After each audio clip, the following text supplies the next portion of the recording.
Very few at the time, other than Churchill, Roosevelt, and a few other Prussian souls, understood that all roads now were coming together that would result in a conflagration of catastrophic proportions. Most understood the growing tension, but what it would result in, that was another story. Yet in the midst of this anxiety came one of the strangest constitutional crises in the history of the British nation. George V of England died in the evening of January the 20th, 1936, from a combination of poor health due to smoking, the strain of the First World War, and the fact that his doctor decided to euthanize him in the evening so his death would be reported in the morning papers rather than in the more anti-royal evening tabloids. This left the throne of England in the hands of his eldest son, Edward Albert Christian George Andrew Patrick David, who you see in the upper right-hand corner. He was referred to throughout his young life as David. He was born in 1894 during the reign of his great-grandmother, Queen Victoria. He was created Prince of Wales on his 16th birthday, 7 weeks after his father had become king. As a young man, Edward served in the British Army in the First World War, undertook several overseas tours on behalf of his father. While as Prince of Wales, he engaged in a series of sexual affairs that worried both his father and the British government. It made many believe that his rule as king would not be long. In fact, his father openly said, "After I am dead, the boy will ruin himself in 12 months. And I pray to God that my eldest son will never marry, and that nothing will come between Bertie, my next son, and Lilibet, his wife, and the throne." The year 1936 was the year of 3 kings for Britain. As I said, George V died on January the 20th. The 42-year-old David now became King Edward VIII. David had had plenty of girlfriends throughout his life, and he particularly had an affinity for married or previously married women. He finally announced that he was going to get married after he became king.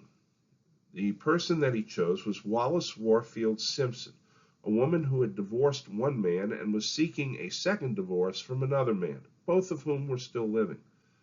The prime ministers of the United Kingdom and the Dominions announced that this was unacceptable. A divorced woman with 2 living ex-husbands was politically and socially unacceptable as a prospective queen consort. In addition, such a marriage would have conflicted with Edward's status as titular head of the Church of England, which at the time disapproved of remarriage after divorce if a former spouse was still alive, which is ironic considering that the Church of England is founded upon the divorce and remarriage of a king to not 1, but 6 wives. Edward knew that the government would resign en masse if the marriage went ahead, and this would have forced a general election and would have ruined his status as a politically neutral constitutional monarch. Now, there was some support for him, including Winston Churchill, who said, "Hang on, this will blow over soon." But it became apparent that this could not go forward. He could not marry Wallis and remain on the throne. So he abdicated on December the 10th. He addressed the nation the next day, now as the Duke of Windsor. With a reign of 326 days, Edward is the shortest reigning monarch in the history of the United Kingdom. He was succeeded by his younger brother, Albert Frederick Arthur George, the Duke of York, and who had gone by the name of Bertie after his great-grandfather. Bertie had served in the First World War as a naval officer. As George VI, the new king had the advantage of being married to Elizabeth Bowes-Lyon and having 2 daughters, Elizabeth and Margaret. Despite a terrible stutter, and I'm sure you all have heard of the movie The King's Speech, he managed to overcome his speech impediment to a large degree and restored the popularity of the monarchy, which had taken quite a hit. Now, many people do not know this, but Bertie himself was almost passed over as king because he had 2 daughters instead of sons. The throne might have gone to his youngest surviving brother, George, the Duke of Kent, because he had a son. Now that son is Prince Edward, who is the current Duke of Kent. And for those of you who are tennis fans, he is the elderly gentleman who, with his very stately wife, always presents the trophies to the winners of the Wimbledon Tennis Championships. As king, George VI did much to raise the popularity of the royal family. His wife, Elizabeth, later to be known as the Queen Mother or the Queen Mum, helped him immensely in this endeavor. George was very proud of his military service and often appeared in public during the Second World War in either his Navy uniform or in RAF regalia, both of which he served in during the First World War. His younger daughter, Elizabeth, known as Lilibet, would also do much to bring the monarchy back from the brink. The king, however, did inherit one nasty legacy from his father and grandfather, smoking, and that would spell his early exit from the scene not long after the Second World War.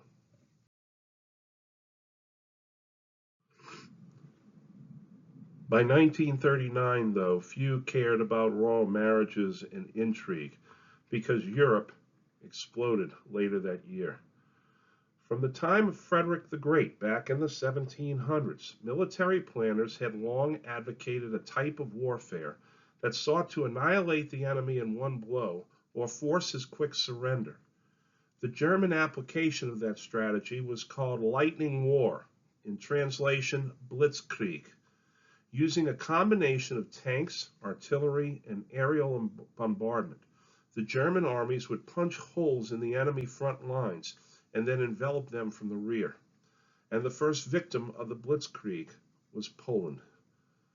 On September the 1st, 1939, the SS staged a false flag operation on the Sender Gleiwitz radio station, located at the time in Germany. It's located in Poland today.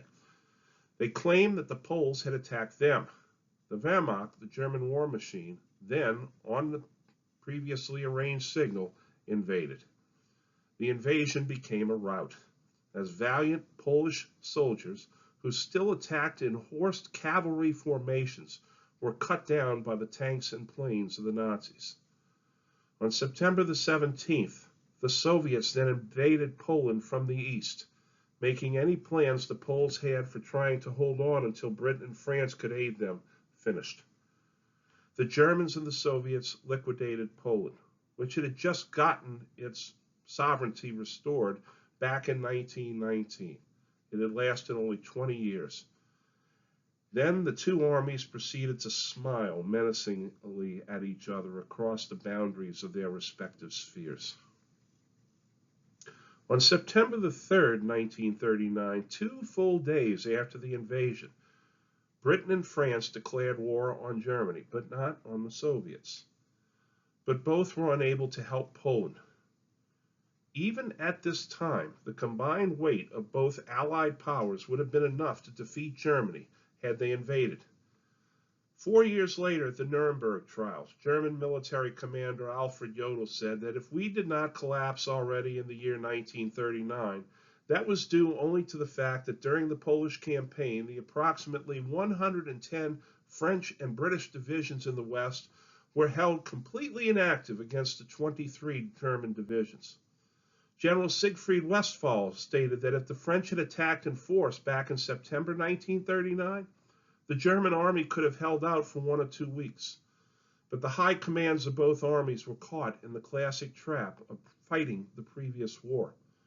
Instead, they sent their armies to the old Western Front and began to dig trenches. And they waited there for 8 long months doing nothing. And this became known as the Phony War, or in derisive terms, the Sitzkrieg. The Phony War came to an end, though, in April of 1940 with the invasion of Western Europe. The Germans took over Denmark in 1 day and without even firing a shot. Then they went after Norway because of its iron deposits and deep fjords that would serve as U-boat bases. The British troops were sent to Norway, but then ceded the Scandinavian nation to the Germans when the Wehrmacht suddenly invaded the Netherlands and Belgium. The Netherlands fell in 5 days. Belgium did not fall long after, and this triggered a crisis in England that forced the government of Neville Chamberlain to resign. And the man whose speech led the way for Chamberlain's resignation was none other than the 77-year-old David Lloyd George, the former prime minister from the First World War, who, up to that point, by the way, had been an ardent supporter of Hitler and the Germans. Here you see Wehrmacht tanks storming through the Netherlands. Notice the dikes there that show how the Netherlands was in large part reclaimed from the sea. The Dutch had actually concocted a scheme to blow the dikes when the Germans invaded, but the Germans had prior intelligence and brought along rubber boats and also foiled many of the sabotage of the dikes, meaning that they went storming into the Netherlands, which fell after only 5 days. On the same day that Britain declared war on Germany, Winston Churchill was named First Lord of the Admiralty, just as he had been at the start of the First World War. He was once again in the War Cabinet. An apocryphal story has it that on learning of his appointment, the Board of Admiralty sent a signal to the fleet: Winston is back. Now, Churchill had wandered alone in the wilderness for some time between the two wars. He had crossed over from the Conservative Party to the Liberal Party, and then he had crossed back from the Liberal Party to the Conservative Party, which means that he essentially went from being a Republican to a Democrat and then back to a Republican in our terms. But this left him without many allies and with very little trust among people. Nonetheless, he was one of those in the War Cabinet that prosecuted the war with a great deal of energy. During his time as First Lord of the Admiralty, the Navy, the Royal Navy, won the famous Battle of the River Plate. This featured the Admiral Graf Spee versus the British cruisers Ajax, Achilles, and Exeter. And one of the great non-battles of all history, the three cruisers chased the Graf Spee into the Plate River estuary outside of Montevideo, Uruguay. The captain of the Graf Spee, believing that a superior British force was outside, decided to take his ship out, and as millions gathered along the docks of Montevideo to watch what they thought was going to be a great battle, the captain instead scuttled his own ship and sent his crew into exile in Argentina. The captain then committed suicide 3 days later. It was Churchill who advocated sending troops to Norway and even mining the coast during that time. Now, on May the 10th, 1940, the Germans entered Belgium and the Netherlands, and Chamberlain then was forced to resign as prime minister. And Chamberlain was already dying of cancer by that point, and the mantle now fell to Churchill, who later wrote of feeling a profound sense of relief in that he now had authority over the whole scene. He believed himself to be walking with destiny, and that his life so far had been a preparation for this hour and for this trial. Churchill was still not popular with many in his own Tory party, and it is believed that he was settled on as prime minister because they all wanted him to be the one on the hot seat when defeat came. Churchill was 65 years old at the time he became prime minister, and his health had not been good up to that point. He had suffered several heart attacks. He drank too much. He smoked too much. But the war seemed to energize him, and this energy seemed to bolster the sagging spirit of the British people. And one of the people that really took very quickly to Churchill was the new king, George VI, that despite the fact that Churchill had supported his older brother during the crisis, Churchill then turned to King George and said, "Now I am your loyal subject." And the two men became very close. At one time, the king quipped to Churchill, "Winston, how is it that you can drink so much?" He responded, "Practice, Your Majesty."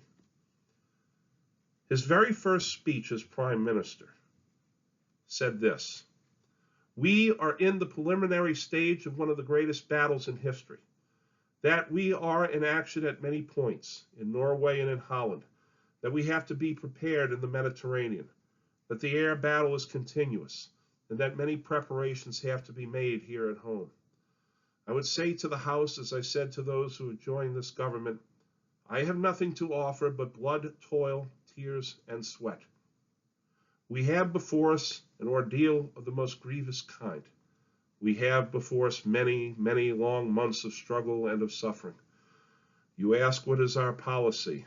I will say it is to wage war by sea, land, and air, with all our might and with all the strength that God can give us, to wage war against a monstrous tyranny, never surpassed in the dark and lamentable catalogue of human crime. That is our policy. You ask, what is our aim? I can answer in one word: victory. Victory at all costs. Victory in spite of all terror.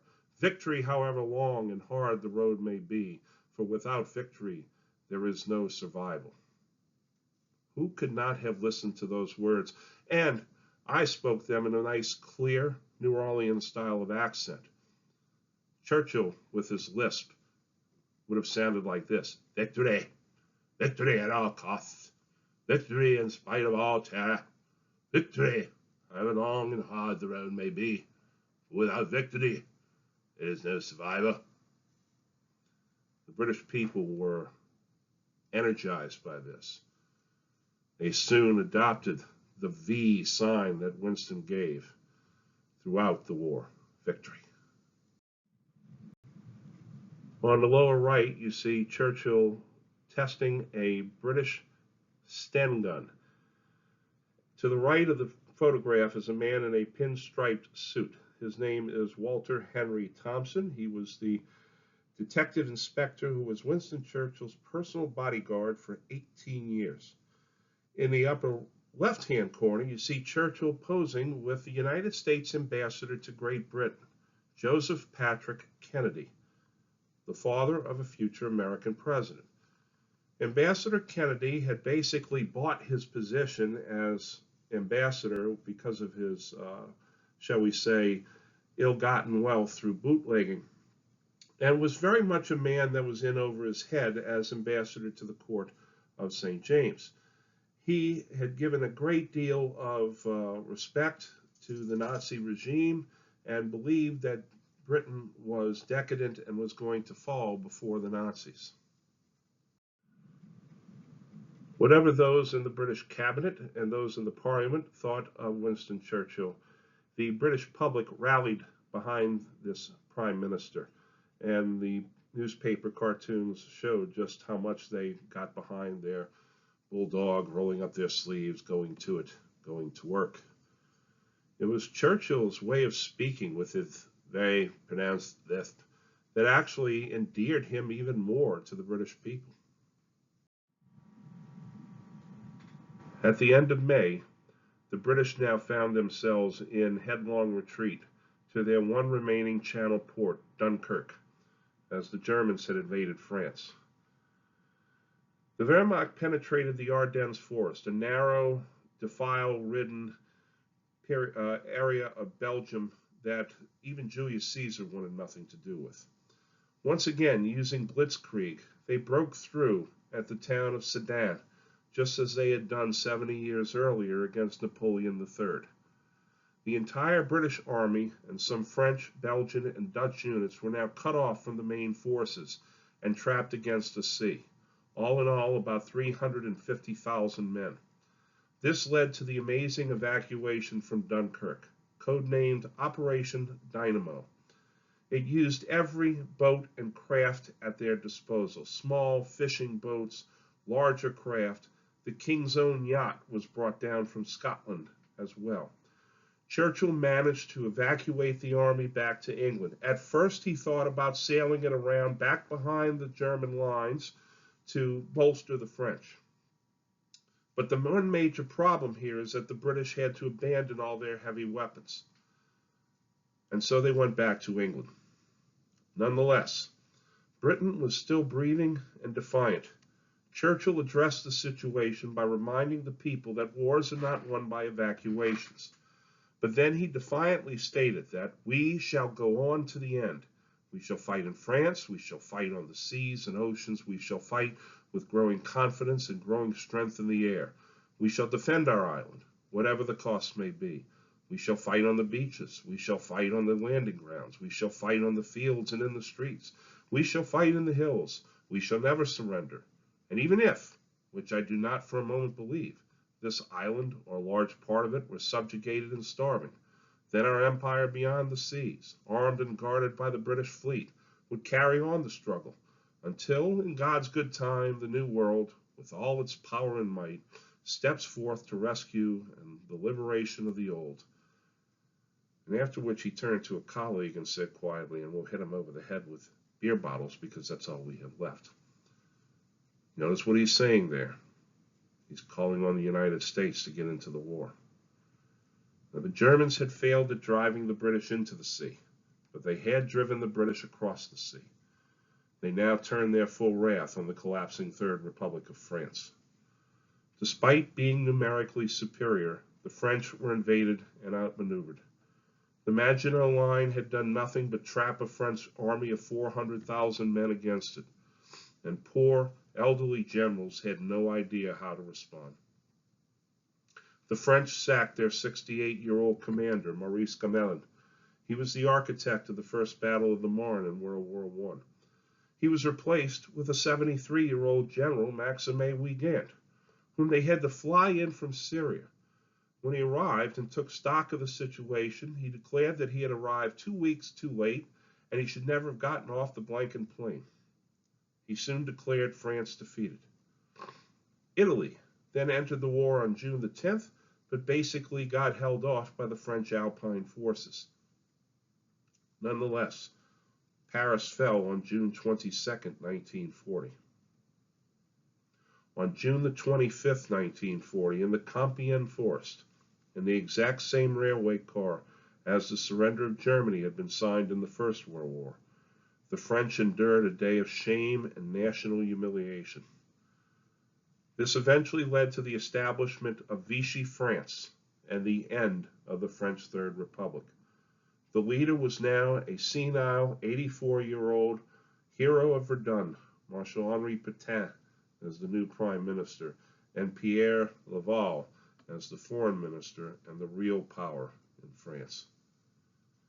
At the same time, the youngest member of the French General Staff, 49-year-old Charles de Gaulle, rallied the Free French from Britain to his standard. When news of the French surrender reached Hitler, he did a fantastic little dance, slapping his knee and strutting around like a peacock for his toady admirers. He then went to Paris, took a picture in front of the Eiffel Tower, and then immediately went back to Germany because he had bigger fish to fry than to go around in a nation he didn't really like all that much and wanted nothing much to do with. He was going to reduce the West and then turn his attention more toward the East, which is really where his eye was trained. With the fall of France, England now stood alone against the German war machine, and many, including those in England itself, expected that the British would try for a negotiated settlement with Hitler so that it could preserve its overseas empire. All of Western Europe was now occupied by the Axis or their lackeys. The Royal Navy was stretched thin as they had to protect the home island as well as the Suez Canal and the Mediterranean. They were also on patrol in East Africa as they fought the Italians in Ethiopia, and they were facing the increasing menace of the Japanese in the Pacific and Indian Oceans. The bulk of the British Home Army had escaped Dunkirk intact, but had no heavy weapons. They could not call upon reserves from such imperial possessions as India because of the threat of the Japanese. And now, once again, Winston Churchill took to the airwaves to rally his people for their greatest challenge. He addressed the House of Commons at 3:49 p.m. on June the 18th, 1940. I shall ask you once again to imagine it delivered in that Churchillian mixture of high rhetoric mixed with the lisp that Churchill almost cultivated. What General Weygand has called the Battle of France is over. The Battle of Britain is about to begin. Upon this battle depends the survival of Christian civilization. Upon it depends our own British life and the long continuity of our institutions and our empire. The whole fury and might of the enemy must very soon be turned on us. Hitler knows that he will have to break us in this island or lose the war. If we can stand up to him, all Europe may be freed, and the life of the world may move forward into broad, sunlit uplands. But if we fail, then the whole world, including the United States, including all that we have known and cared for, will sink into the abyss of a new dark age, made more sinister and perhaps more protracted by the lights of perverted science. Let us therefore brace ourselves to our duties, and so bear ourselves, that if the British Empire and its Commonwealth last for 1,000 years, men will still say, this was their finest hour. Thus began the Battle of Britain on July the 10th, 1940, and went all the way until October the 31st, 1940.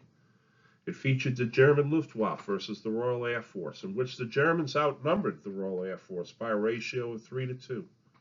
It pitted the German Messerschmitts against the British Spitfires and Hurricanes. Chief of the German Luftwaffe, Hermann Göring, an ace during World War I, against Air Chief Marshal Hugh Dowding. The RAF did not have just British pilots, though. They had a smattering of French, Poles, and the occasional American looking for an adventure. When the Germans could not reduce the RAF, they turned in frustration to the British cities, what was known as the Blitz. That is, the terror bombing of cities like London, Manchester, Leeds, Birmingham, Liverpool, and Coventry. And it began by accident. Hitler had ordered that London not be touched by any bombing. He wanted Britain to come to a negotiated settlement. But some German bombers accidentally went off course and dropped their bombs on the outskirts of London. Churchill immediately ordered up a squadron of Lancasters and bombed the heart of Berlin in retaliation, and the game was on.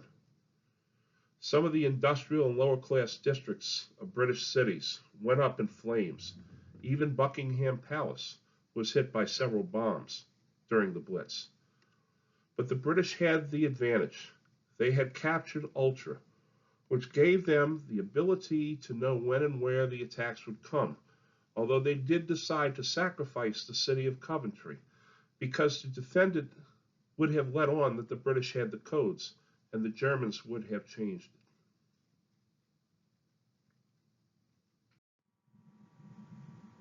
Here is a map that shows how the Germans planned to reduce the RAF around London and then around the rest of England.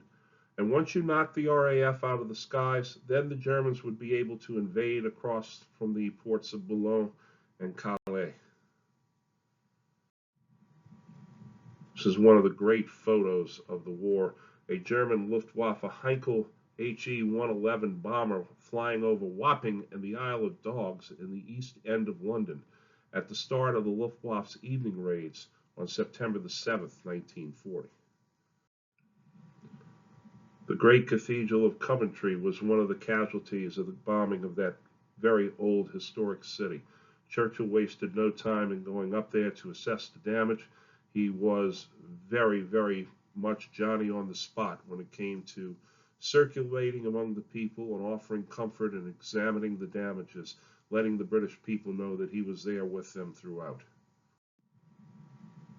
The ruins of the old cathedral were left in place, but a newer structure, or modern structure, is to the left. But the ruins now form a memorial walk that people can visit. The people of London and other cities endured all sorts of privations, none so much as having to go underground during the bombings. The London Underground was used as residential area. Aldwych Tube Station was used as a bomb shelter here in 1940, as people actually laid along the tracks itself during a bombing run.